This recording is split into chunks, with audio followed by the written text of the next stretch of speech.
If I thought about it more carefully way back then, I'd have seen the seeds of Gina Mallet's new career as a food writer and bon vivant in the work that she was doing then.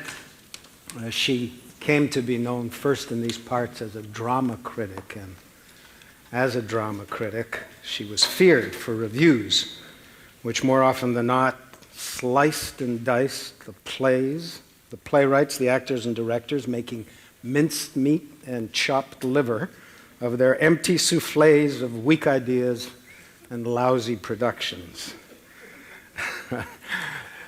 And I've invited her today because even as the world is going green and low-fat and abstemious, I've asked her to come here and speak on behalf of the appetite, which after all is just another metaphor for the joy of living. Gina Mallet. Hello. Hi, Moses.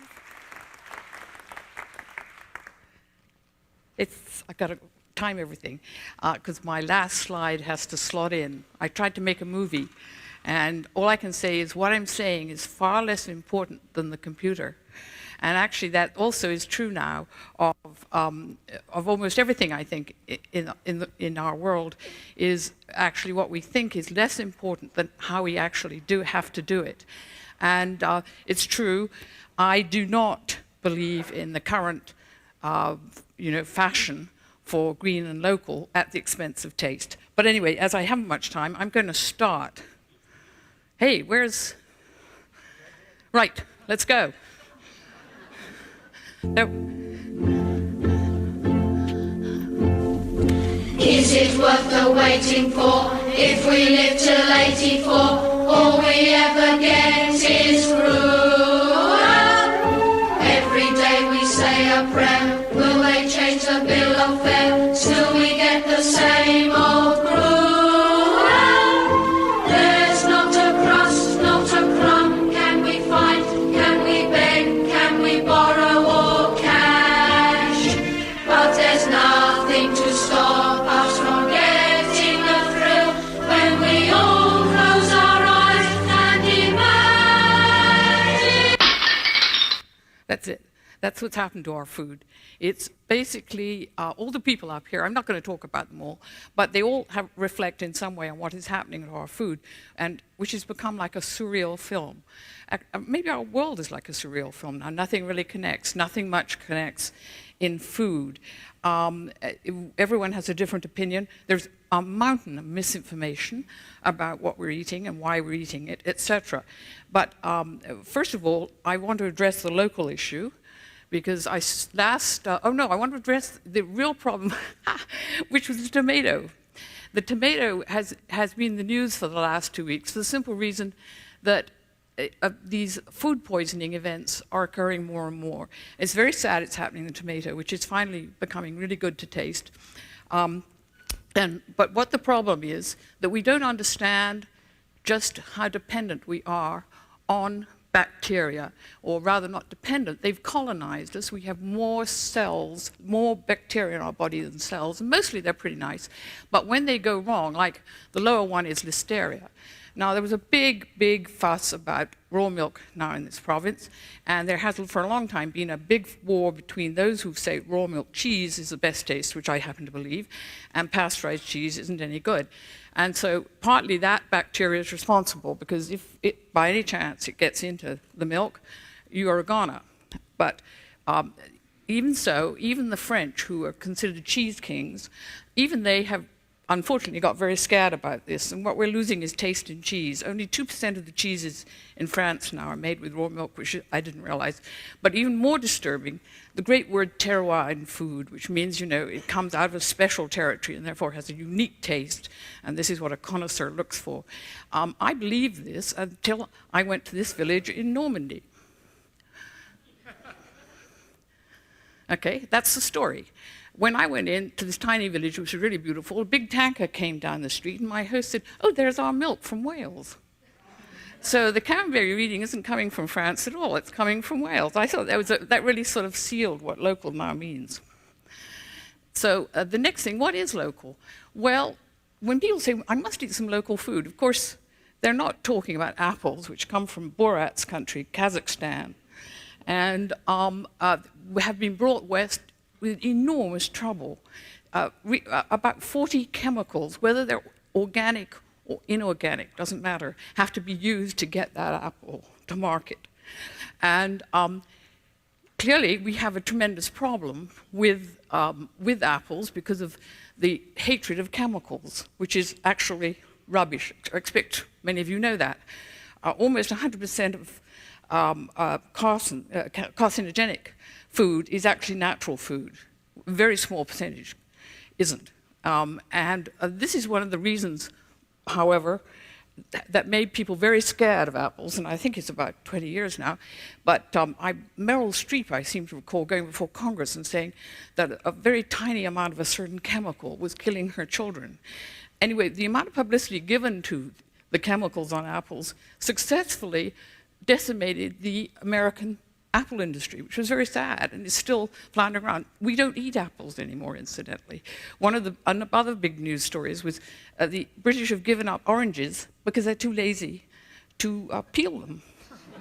You know, and this is what is happening. So, and it turns out that people don't like to eat apples anymore because it's a proactive thing to do. You have to actually bite into them. Okay, now here's the most popular movement of the day, the organic movement. Here are the fathers of the organic movement, or people who believe in it. You'll see this I got from the Pimlico market. Hay, not for human consumption. They felt obliged to do that because many people now believe eating grass is good for you. And of course it isn't very good for you. There is a now let's start at the beginning, really. That's William Morris, with a big sign life. I don't know if you know William Morris, but he's a great designer.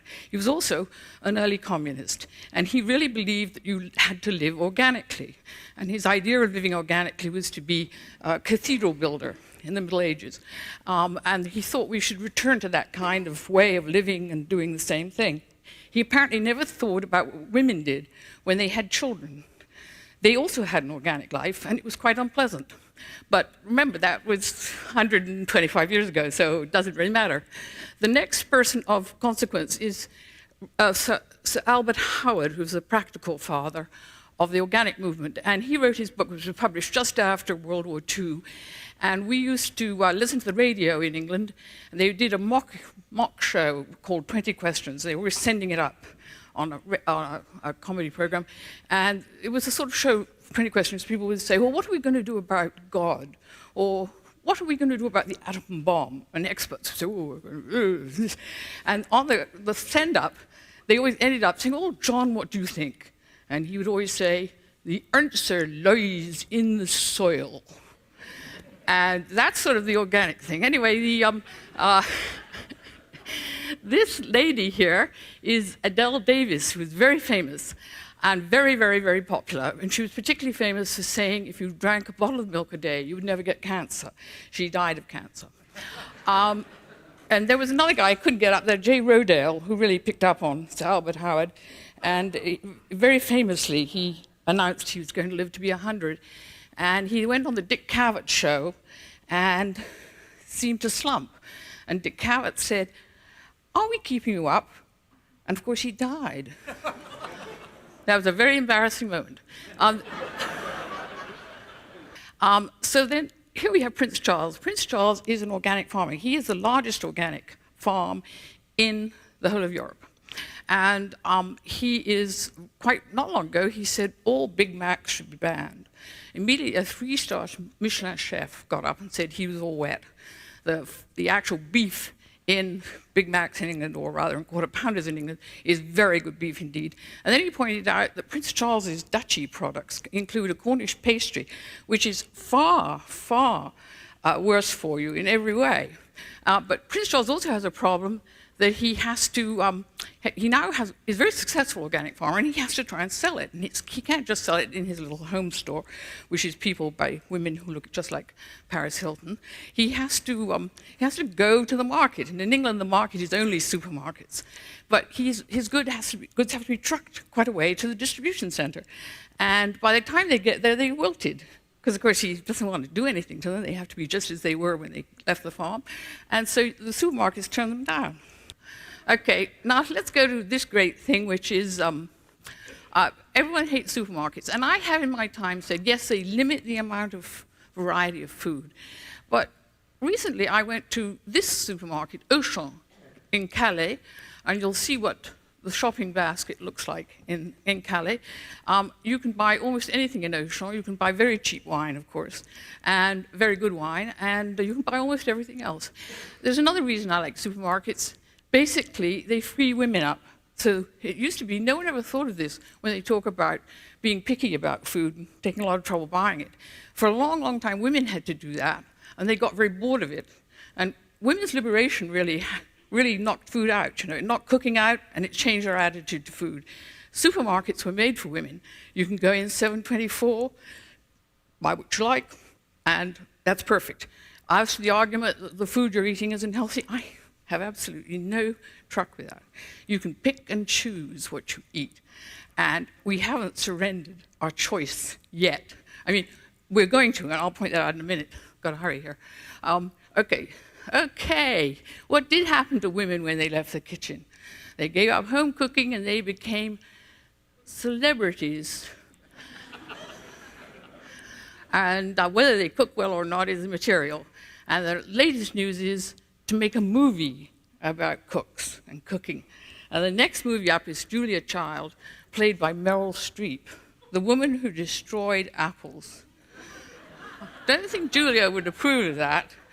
Are women are better or worse as cooks? It's interesting, though. They sort of are kitschy. They tend to be more kitschy than men. They don't take food really as seriously, and that's probably programmed into their minds now because they had to cook so long under the worst circumstances and for the worst eaters, their family, that it's fun. It's kitsch. It's over, all over, and soon somebody else will make a fuss about you, but how about me? It's over, all over, and soon somebody else will tell his friends about you, but how about me? You'll find somebody new, but what am I to do? I'll still remember you when you have forgotten.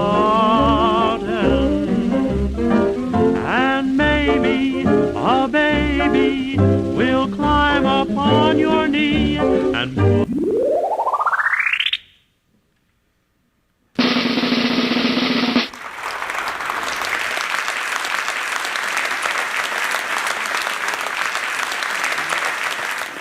Gina's book, Last Chance to Eat, is subtitled The Fate of Taste in a Fast Food World. I was looking through it last night, and she closes her book on a rather dystopian note.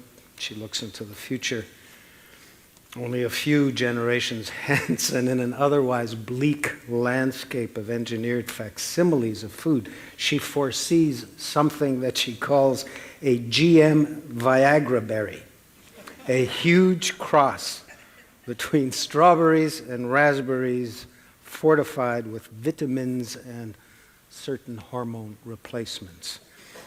She closes the book with the following sentence: food is dead, continuity is dead as the new ice age closes over our heads.